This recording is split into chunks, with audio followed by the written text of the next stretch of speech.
আল্লামা মামুনুল হক, যার বর্ণনা পারিবারিক বর্ণনা আপনাদেরকে আগেই দিয়েছি।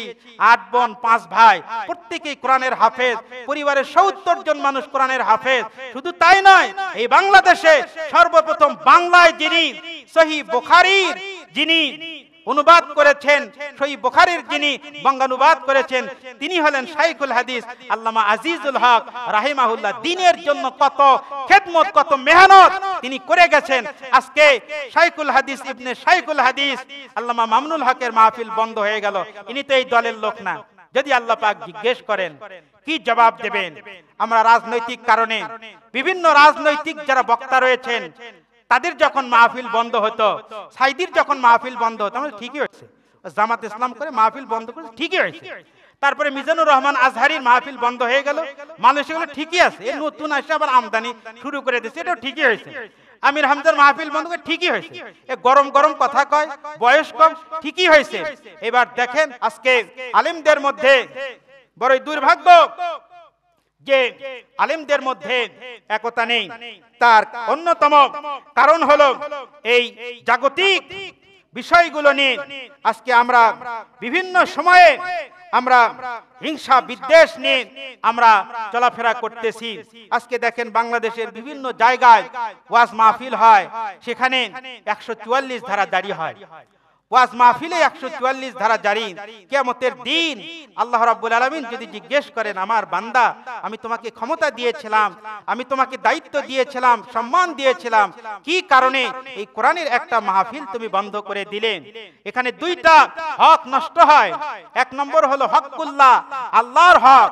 এখানে কোরআনের কথা, আর কোরআনের কথা মানে আল্লাহর বাণী আলোচনা, আল্লাহর নবীর কথা, সাহাবায়ে কেরাম রিদওয়ানুল্লাহি তাআলা আলাইহিম আজমাইন তাদের কথা, এরপরে আলেম ওলামা থেকে শুরু করে নিন আল্লাহ পাকের যে সমস্ত মাহবুব বান্দা বান্দি তাদের কথা যেখানে আলোচনা হয়, আর সেই মাহফিলগুলো বন্ধ করে দেওয়া হয়। এক নম্বর হলো হকুল্লাহ, আল্লাহর হক নষ্ট করা হলো। 2 নম্বর হলো যে মানুষগুলো এখান থেকে শুনে দিনের দুটি কথা শুনে আমল করত, তারও হক এখানে নষ্ট করা হলো। 2টা হক নষ্ট করা হলো। এই ধরনের হক যে সমস্ত মানুষেরা নষ্ট করবে, আল্লাহ রাব্বুল আলামিন কিয়ামতের ময়দানে তাদের কাছ থেকে বিন্দু মাত্র ছাড় দেবেন না, তাদেরকে অবশ্যই অবশ্যই এইগুলোর হিসাব গ্রহণ করবেন। নবী করিম সাল্লাল্লাহু আলাইহি সাল্লাম যখন সাহাবায়ে কিরামদের মধ্যে কোরআনের আলোচনা করতেন, কোরআন পাঠ করতেন, তখন সেই সময় আবু জেহেল কিছু মানুষদেরকে ডাক দিয়ে বলতো যে মুহাম্মদ সাল্লাল্লাহু আলাইহি সাল্লামকে যদি থামাতে চাও, ও যেখানেই আল্লাহর নবী কোরআন তেলাওয়াত করবে ওখানে তোমরা চিল্লাচিল্লি করবা, হাততালি দিবা, হইচই করবা, এমন বাজে পরিবেশ করবা যেন কোরআনের কথা মানুষের কান পর্যন্ত পৌঁছায় না। সবাই বলেন নাউযুবিল্লাহ। আল্লাহ রাব্বুল আলামিন বলেন ওয়াকালাল্লাযীনা কাফারু লা তাসমাউ লিহাযাল কুরআন। আল্লাহ পাক বলেন কাফিররা বলে লা তাসমাউ লিহাযাল কুরআন, তোমরা এই কোরআনের কথা তোমরা শ্রবণ করো না। ওয়ালগাউ ফীহি, কোরআনের কথা তো শ্রবণ করা দূরের কথা, এর কাছেও তোমরা যেও না। লাআল্লাকুম তাগলিবুন, আশা করা যায় তোমরা সফলতা লাভ করতে পারবে।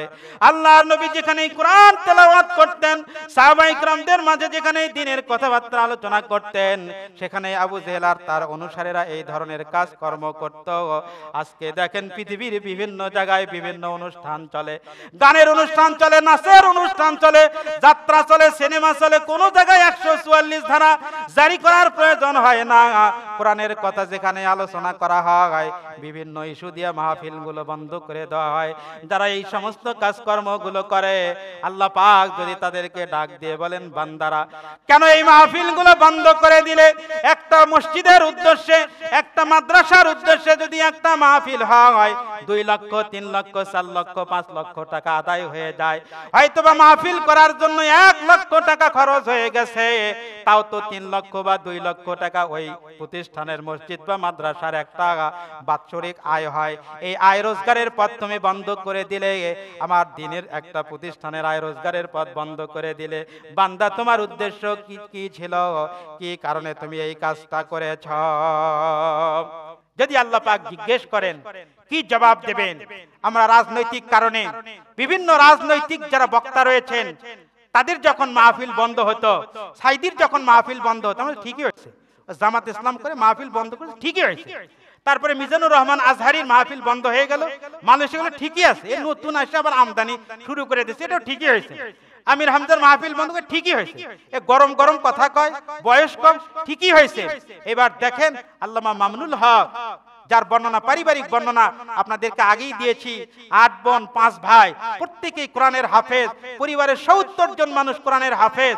শুধু তাই নয়, এই বাংলাদেশে সর্বপ্রথম বাংলায় যিনি সহিহ বুখারীর যিনি অনুবাদ করেছেন, সহিহ বুখারীর যিনি বঙ্গানুবাদ করেছেন, তিনি হলেন শাইখুল হাদিস আল্লামা আজিজুল হক রাহিমাহুল্লাহ। দ্বীনের জন্য কত খেদমত, কত মেহনত তিনি করে গেছেন। আজকে শাইখুল হাদিস ইবনে শাইখুল হাদিস আল্লামা মামুনুল হকের মাহফিল বন্ধ হয়ে গেল। ইনি তো এই দলের লোক না। আসলে ভাইয়েরা, এই সমস্ত মানুষের উদ্দেশ্য কোন মানুষ নয়, কোন মানুষের কথা বন্ধ করা উদ্দেশ্য নয়, কোন দল নয়। তাদের আসল শত্রুতা হলো আল্লাহ রাব্বুল আলামিনের দ্বীনের সঙ্গে তাদের শত্রুতা। আল্লাহর নবীর ইন্তেকালের পরে উলামায়ে কেরামরা দ্বীনের দাওয়াত দিক বিদন্তে তারা দিক দিগন্তে ছড়িয়ে দিতে চান, আর আল্লাহ রাব্বুল আলামিনের এই দাওয়াতি কাজ যেন সব জায়গায় পৌঁছতে না পারে। এই জন্য আল্লাহ রাব্বুল আলামিন দেখেন পৃথিবীতে যারা মানুষ শয়তান আর জিন শয়তান প্রেরণ করেছেন, তাদেরকে যেমন আল্লাহর নবীদের জন্য যেমন শত্রু হিসেবে গ্রহণ করেছিলেন, একইভাবে তাদেরকে আবার এই সমস্ত উলামায়ে কেরামদের জন্য আল্লাহ পাক শত্রু হিসেবে কবুল করেছেন। কোন ব্যক্তি উদ্দেশ্য নয়, কোন মানুষ উদ্দেশ্য নয়, একটাই উদ্দেশ্য হলো, সেটাই হলো আল্লাহ রাব্বুল আলামিনের দ্বীনের সঙ্গে বিরোধিতা করা। সবাই বলেন নাউজুবিল্লাহ। প্রিয় ভাইয়েরা, আল্লাহ পাক আমাদেরকে সঠিক বুঝ দান করুন। আমরা অনেক সময় ওলামায়ে কেরামদেরকে আমরা গালি দিই, এরাই দলাদলি ঠেলাঠেলি, ওনার কবরে উনি যাবেন, আমার কবরে আমি যাব, আপনার কবরে আপনিই যাবেন। প্রত্যেকের হিসাব দিতে হবে। যখন ফেরেশতা এসে জিজ্ঞেস করবে মার রব্বুকা ওমা দীনুকা ওমান নাবিয়ুকা, তখন আপনি কোথায় যাবেন, আমি কোথায় যাব। এই কয়েকদিন আগে আমরা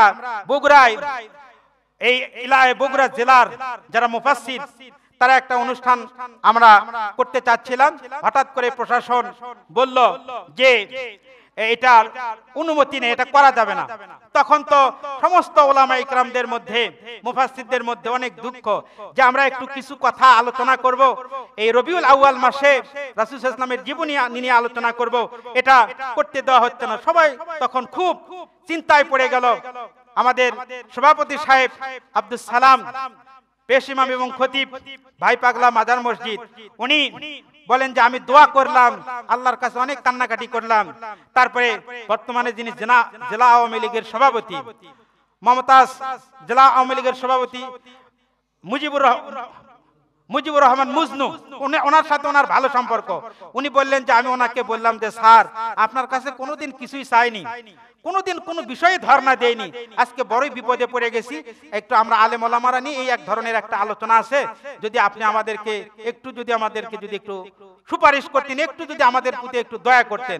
উনি তখন বললেন যে ঠিক আছে, আপনারা অনুষ্ঠান করেন, আপনি ওসির সঙ্গে গিয়ে কথা বলেন, এসপির সঙ্গে কথা বলেন, অনুষ্ঠানের ব্যবস্থা করেন। সবাই বলেন সুবহানাল্লাহ। তারপরে আবার ঠিক যথাসময়ে অনুষ্ঠান হয়ে গেল। সেই দিন প্রত্যেকটা উলামায়ে কেরাম তার জন্য দোয়া করেছে, এবং প্রত্যেকটা উলামায়ে কেরাম যেখানে গিয়ে কথা বলেছে সেখানেই এই জেলা সভাপতি মুজিবুর রহমান মুজনুর জন্য তারা অন্তর থেকে দোয়া করেছে, এবং মানুষের মধ্যে তিনি যে ভালো কাজ করেছেন সেটারও প্রচার করেছেন। সবাই বলেন সুবহানাল্লাহ। এই জন্য ভাইয়েরা, আমরা যে দলেরই হই, যে মতেরই হই, আমরা এই পৃথিবীতে চিরদিন থাকার জন্য আসিনি। আজকে ম্যারাডোনা বিদায় নিয়ে গেল, কোটি কোটি ডলারের মালিক, মান সম্মানের কোনো অভাব ছিল না, সব টাকা পয়সা এই দুনিয়ায় রেখে খালি হাত নিয়ে অন্ধকারময় কবরে চলে যাচ্ছে। আমরাও চলে যাব। যতদিন বেঁচে আছি আল্লাহ রাব্বুল আলামিন আমাদের সকলকে দ্বীনের কাজে প্রত্যেকের অবস্থান থেকে সাহায্য সহযোগিতা করার আমাদেরকে তৌফিক দান করুন।